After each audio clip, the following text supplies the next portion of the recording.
Welcome to the show that looks at truth, fiction, and reality with a smirk.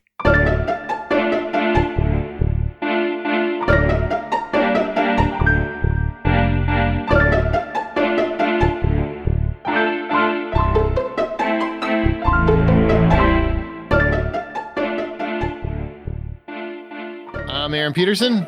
I'm Amanda Sink. I'm Brian Williams. And welcome to Smirk. Once again, Brian Williams is filling in for Zach Parkerson. And this is our show, which every week, one of our hosts introduces an original story, which we then use as a springboard for a spirited and lighthearted discussion on whatever the moral or theme of their story is. This week it is Amanda's turn. And I'm curious, Amanda, because you can go either way. You either go really dark and morbid, or, well, not dark and clinical. Weird. Clinical. Or you get very jovial. So which way were you going this week? This one's more, I would say more jovial. It's definitely not super dark. Super dark. Well, I mean, I wouldn't really consider dark. it dark. Jovial for Amanda is apparently one or two shades of black. It's gray. Nice. I'm excited to hear what it is. But Brian, thanks again for coming back and filling in for this episode. This is what, your fourth Smirk you've done? Yeah, this is starting to become a habit. What's up with that? I know. Well, yo, Zach, I don't know what he's doing. Apparently he's busy. He's doing stuff. Maybe the people want the Brian. Oh, the people definitely want the Brian. On that note, maybe it's time for my story.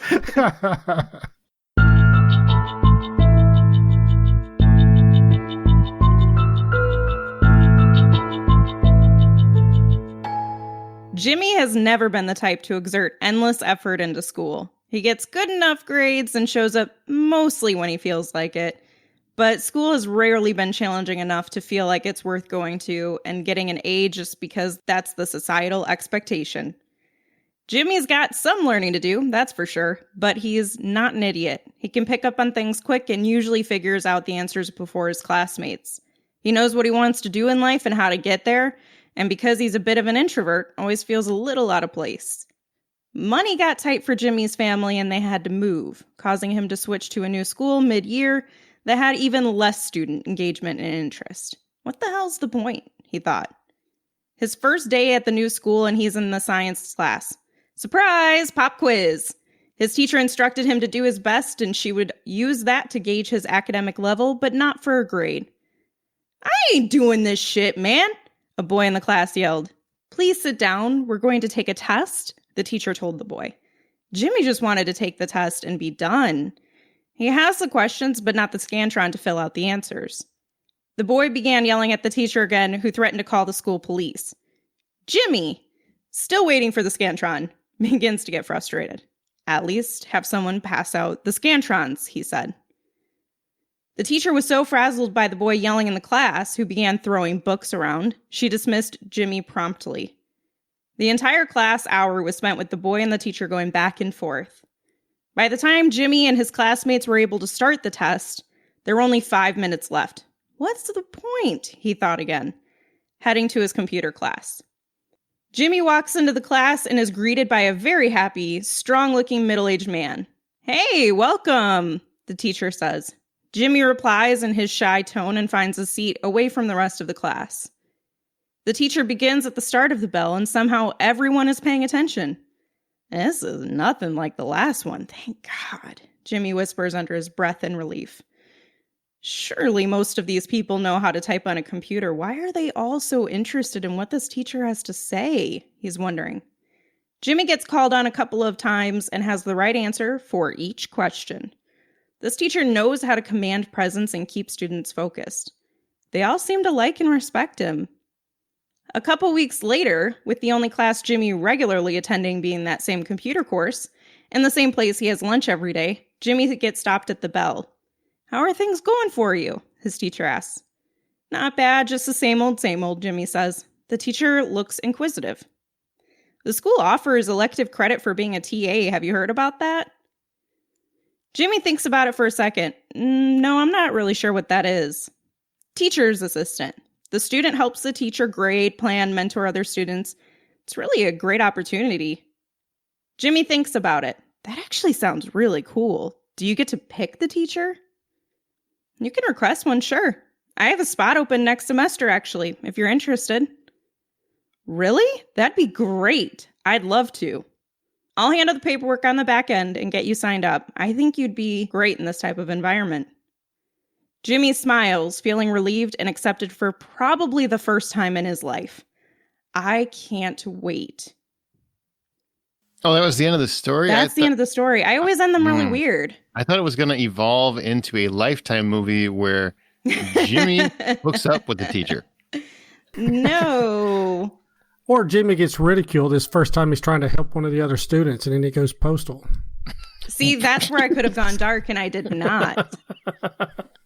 That's super dark. What do you guys think the moral of this story is? Well, it felt like an after-school special there a little bit. I'm just kidding. It felt very much like you were trying to say that everyone can be inspired. You just got to find the right motivator. That's a good one. What about you, Brian? Yeah, kind of similar. I mean, we're all kind of looking for acceptance and for somebody to believe in us. So, yeah, maybe something along the lines of recognizing kids' potential, giving them a chance. Yeah, I mean, that all falls in line with what my moral is. My moral is finding one incredible mentor can change your life. Aww. I'm going to go with me and Aaron both got it right. Both, like, we'll half it. You guys get half a point. We'll start keeping track. That's it. Do you guys have a mentor, whether it's like a family member, professional, whatever it is that has had the greatest impact on you? Wow. Not in a while, no.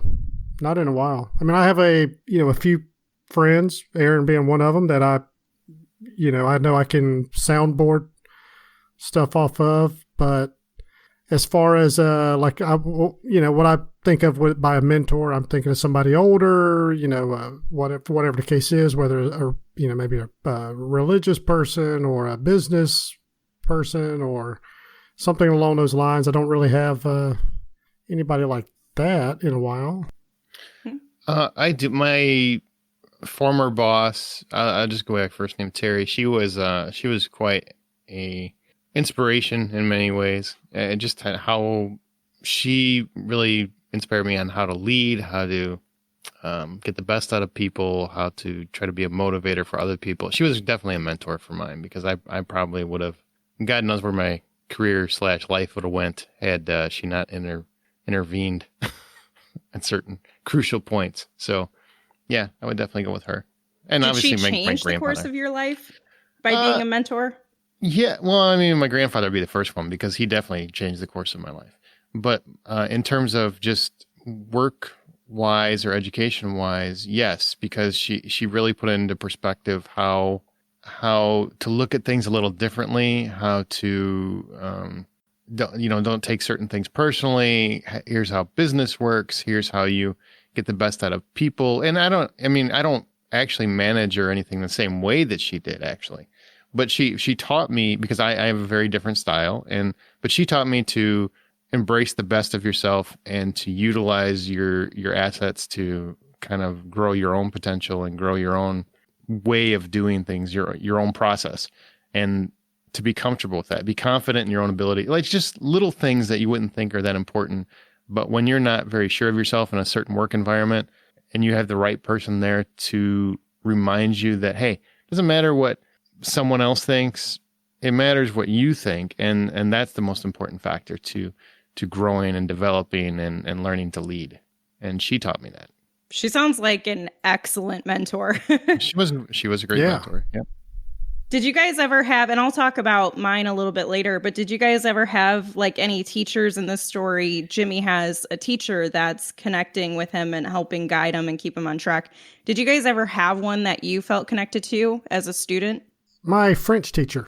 She teach you French? Huh? Well, that's what they call I don't know what they call it. A bad joke? Yeah. It was a bad Is that joke. what they call it? It was supposed to be double entendre, but I'm like, I don't know how old you were when you had this French teacher, so I should probably tread lightly. Well, most people take a foreign language around high school, so we'll All go right. with that. We'll go with that. No, but she was one of the first ones. I had good connections with a couple other teachers and stuff as well, but she was one that really seemed to, I guess, understand you as a person, and just some of the talks about future stuff and life and getting involved in things with the school. It was just more of an input from a teacher than I had from just about anybody else. So yeah, she was always one of my more positive influences as a teacher, and a couple other professional ones from my time in the Coast Guard as well. Just learning things like keeping personal and work stuff separate. Right. Literally, there's one guy I worked with. He chewed our butts for like one afternoon, and then 15 minutes later, he was verifying that we were still showing up at his house for a planned dinner that evening. Mm-hmm. And that evening was perfect. There was no, you know what I mean? There was no. It was separate. It was a completely different thing from work. So yeah. No. Did you not like school? I was not. I think really school didn't like me, is what it was. It really had a problem with me. Every time I went, it just felt like it gave me attitude, and I did not need that at that age. So I was not. My teachers, every time they were dealing with me, it's usually because I was being a problem. So I was never really inspired, and no teachers really tried to inspire me. That's kind of unfortunate. It happens. I mean, there's historically, like, what people say is they had a teacher at some point that helped inspire them, or they, even if it's just one, you always hear these stories about teachers that had such a positive influence. And so I feel like it's such a rare and unfortunate situation when you don't have a teacher that you feel is reflective of you and wants to help guide you along and mentor you and just make school bearable. Oh man, I watched Dead Poet Society. I'm like, where was that teacher? Right. I might not have been such a jackass in school. I might not have skipped so many classes, I didn't have any of that. Have you guys ever been a mentor? Or would you ever be a mentor? I would. Do mentors really know that they're mentors? That's my question. I mean, probably afterwards. Because I'm sure I have been. I don't really see it that way. I mean, if somebody asks you for advice, you give it to them and they do what they want with it. And I feel like, honestly, when it comes to mentors, I think most people, the people that they would consider their mentors, might not even know that they were the mentor. Like they were just doing whatever they thought was the best thing to help them, and they don't realize it. So I wouldn't know, honestly. That's fair. Yeah, I would agree. I don't think anybody sets out to be a mentor. I just think it's something that, for whatever reason, you have a connection with somebody, and maybe you see potential in them. Maybe they're asking the right questions, or questions that the average student or younger person or colleague doesn't normally ask. You just help out however you can. And I don't think it's, I'm mentoring this guy, unless there's some kind of, unless it's, an official title. Yeah. With a corporate event, something. I feel like if somebody were to say that, they'd probably be come off a little arrogant, wouldn't they? Like, oh yeah, I'm Billy's mentor. Yeah, I am. I'm mentoring him. I mentor the shit out of that guy. Yeah. So you guys don't have, because I know there are programs where you can be a mentor to somebody in your community. Do you guys see that as like non-authentic, or do you feel like, because maybe it needs to be a natural connection to somebody to help them? No, that's definitely genuine. Yeah, that's great. Like Big Brother program and stuff like that's when people, they want to give back, they want to help. I mean, I think that's wonderful. I'm just saying, a lot of times when that's somebody who's seeking a mentor, though. Yeah. So you kind of, I guess, in that respect, you would know that you would let it. But I don't know. I just think a lot of people, their mentors are people that they come in contact with through life, just normal life stuff, and that's who they would. Bosses. Yeah, I mean, sometimes they can be a negative influence. Like they can teach you what not to do, where you're like, I don't ever want to follow this style. Bosses, parents, family members, friends. There's so many different factors. It could be somebody you work with. Like you can be inspired by people you work with. I mean, or that you've known or you come in contact with. Like everybody's got a story, and you never know which one's going to inspire someone. Do you guys have any stories of people that have come to you later and told you that, whatever advice you gave them helped them in their situation and you were just kind of surprised by it or didn't realize that you were such an important piece to their development and growth, their change in life? I don't think so. I would love to say, yes, here's a handful of them. But unfortunately, I'm just full of shit. So, so that's what you offer? That's what I offer. That inspires me. I don't recall any, or if I did, I probably thought they were full of crap. But what do you want? You want money now? Is that what you're telling me? I've had it happen a couple times, but I mean, that's their story. I don't really like that one. But that's mostly fair. Because of work. Okay. So you've connected with them through work. Mm-hmm. So before I share any more, before I get into other discussion, I want to ask you, do you think my story is truth or fiction? Oh, truth. It feels true. Yeah, it does. Yeah, I'll go with true on that. It is true. So I was basically Jimmy. I was the type of kid who I guess I was social enough, but when I switched to a different school, and it was not because, there was a lot of different factors, but when I switched to a different school, it was a completely different environment. And it was the strangest transition. There was nobody, they had no transition counselors. They had nobody who helped you figure out what classes you should take or what would be good to you.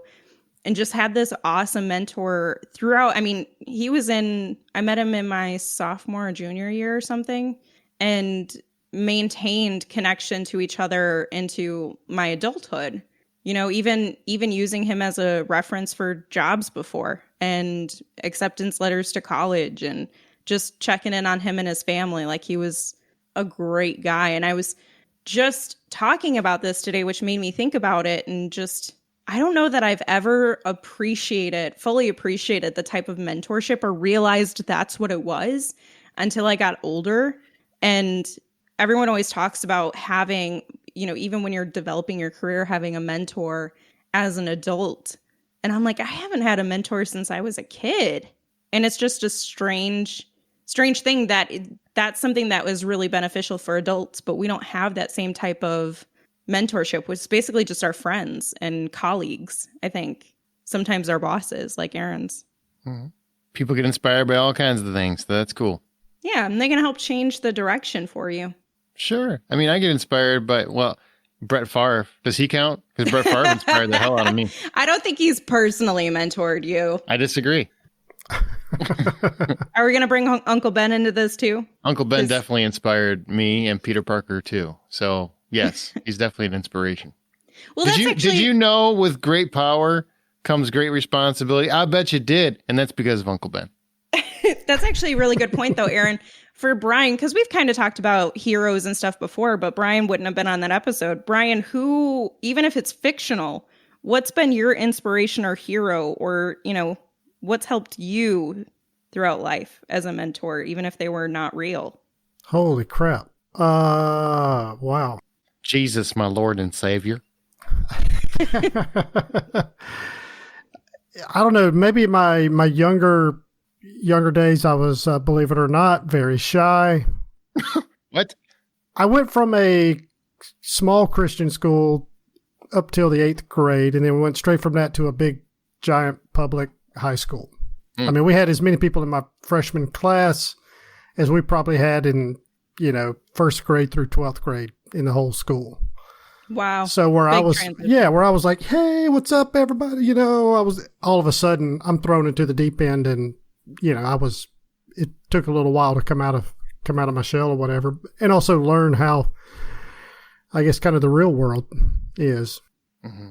So I did. I stayed at home a lot. I was big into comic books. I learned a lot of life lessons from those. After high school, Coast Guard, definitely learned a lot of other life lessons through that. But I had a lot of people that I hung out with, and it wasn't just one person, but there was a lot of people that I hung out with that were at least maybe in that 5 to 10 years older than I was range. It's like a collective for you. Right. And when you're spending 24/7 with these people for months at a time, and tight, small spaces, you tend to pick things up from people. Mm-hmm. And so, yeah, I definitely have to give a big thank you to a lot of those people. And again, it wasn't just one. There was dozens of them. Yeah, I'm sure there's some movie influences as well. That's cool. Okay, so the last thing I'm going to ask you guys before we wrap up this kind of short episode is taking one piece of advice that someone else has given you, not that you've given yourself. Oh, man, well, that just took all mine. Tell us your biggest, best, whatever life lesson that someone has given to you. Ooh.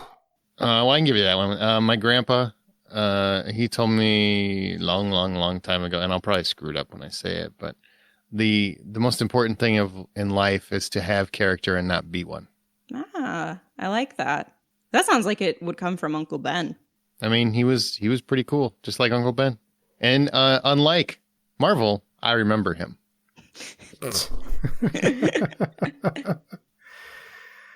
Oh, wow.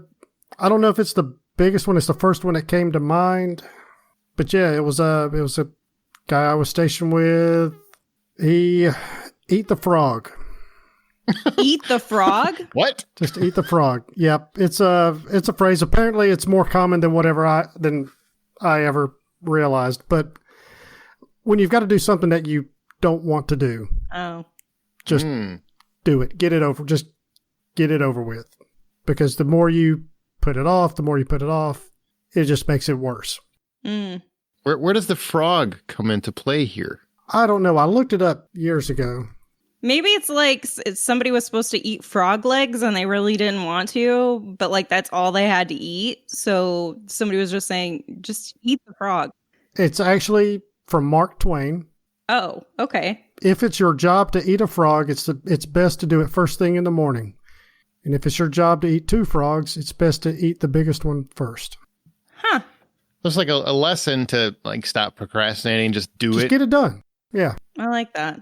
So it's stop finding an excuse to, you haven't cleaned your house in a month and you've got to mow the yard. Don't be like, well, I got to clean house before I mow the yard, whatever the case is, Just eat that frog. Just eat the frog. Just get it done. I bet frogs hated this analogy. They're like, you know what? This is very unfair. I don't appreciate it. So many buddies have lost legs over this deal. The one that I think resonated the most for me was essentially, and this isn't, I wish I had it verbatim, but essentially, if you don't put all of your effort into something, you don't have the right to complain about the outcome. Absolutely. And it's even sometimes I don't think about that. And then I kind of go back to it and I'm like, okay, even if you get discouraged right away from something, did you do everything you possibly could? Did you exhaust all options? Or, before you throw your pity party? Right. So that was definitely a great one that I got from a mentor. That is a great one. It's factual. I wish more people would adhere to that because so many people like, I think this should be this way. Well, have you made any work toward it? Have you made effort toward it? No, I just think it should be like that. Oh, okay. All right. My podcast should have 20,000 downloads every day. Why can't nobody find it? Well, how many have you recorded? None, but still. They should be waiting for it. That is an important one, especially in this day and age, man, because so many people they just want instant gratification without doing any work, and I mean, especially the influencer culture and all that jive. I mean, that is just the way that so many people live now. They don't want to do the work. And if you don't put the effort in, you can't really complain that you haven't achieved anything. It's all you. I mean, sure, there's good luck involved, but you got to have some work too. That's it. Definitely. Okay. What is the title of your story? It Just Takes One. Oh. Oh. And so have you seen this mentor since? Yes, since I mean, it's been a couple of years now. This mentor did move, to another state. So we've kept in touch periodically, but, it's never something where it's not like it's okay. That was the last time I'm ever going to see or talk to him. No, I mean, he has my email and number, and we're connected on LinkedIn, and, you know, we'll pop in and chat with each other every once in a while. Oh, that's but cool. So he was the best. So he knows that he was your mentor? You told him? I would hope so. I've told him like how appreciative I am of everything that he's done for me, because if it wasn't for him, I got into this program called dual credit also. So I was his teacher's assistant, and that helped kind of salvage my sanity because I hated the school I was at so much, and gave me an opportunity to not have to take another boring class I didn't want to take and could do something that I actually enjoyed.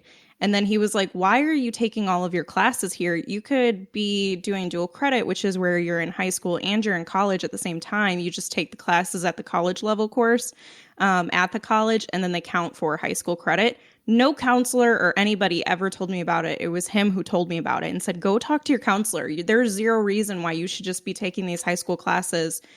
Like, you're done with the work. You're getting a smaller grade because you're not showing up to classes. Just go to the college, and it's paid for. And it was great. I mean, he really did everything he possibly could. He showed up to my high school graduation party. You know, and then when we reconnected, I showed up at a school because I was doing these. You were seeing another teacher? Is that sort of. So I do these observations. There's this really cool organization that gives awards to the teachers. And so they have these observation committee members. And so I was going to his school that I knew he was now the principal at, and went over there for my observation, and then stopped by and was like, hey, can I see so-and-so? And they were like, yeah, he's in his office. And he was like, oh my gosh. And we chatted till the end of his school day. Oh, wow, that's cool. Yeah, it was really awesome. Must be cool to have teachers that inspiring. All mine were like, go to the principal. And they just didn't want to deal with you. Oh. You inspired them to drink heavily, I'm sure.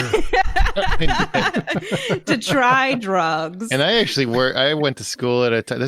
I'm not even that old, man, but God, I don't think you could ever do it now. But I even had a principal who inspired me so little. She had a paddle that she whipped me with, that she spanked me with, a paddle, the principal's paddle. I don't know if you had those, Brian, but like, you could never do that today. Can you imagine if they did that today? You could not. You could not. Yep. So that's the only inspiration I ever had. I met the holy paddle more than it had holes. You know, everybody said the holes drilled into it to give it less air reduction or whatever. So it let more air flow so they could swing it faster or something. That was the stories in school, but yeah. Oh, how times have changed. All right, well, that's going to do it for this episode of Smirk. Remember, you wouldn't know this. That's going to do it for this episode of Smirk. And we want to tell you, we are going to take a little bit of time off because the schedules, as you've noticed the last few episodes, schedules have been very hard to accommodate. So we're just going to take a little break for summer, and we'll be back sometime, probably late August, early September, somewhere in there. We'll definitely put out a notice that we are coming back. So stay subscribed. Make sure you're subscribed, and you'll get notifications that way. You know, we're just going to take a little bit of a break, but you can still review us. Please, if you listen to the show, review us in your Apple Podcast app and use the show's hashtag Smirk when you share it on your social medias so other people can find it. We've got like 90 episodes almost of the show that people can go back and listen to while we're on our little hiatus. And as you write your own life story, always remember to tell it with a smirk.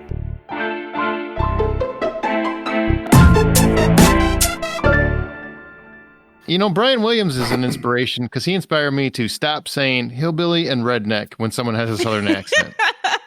That's right. Oh no. That's right. It is offensive. I am offended by it. It is a derogatory term.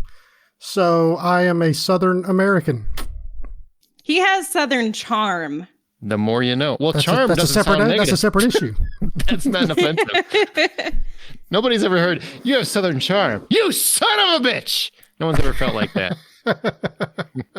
But they have like, oh, hillbilly? Oh, good. I haven't heard this before. Because I have that accent? That's cool. You know what? Your accent sounds like a dumbass. What's that about? That's right. So I am grown as a person. Not much. It's like a half an inch, but a little bit.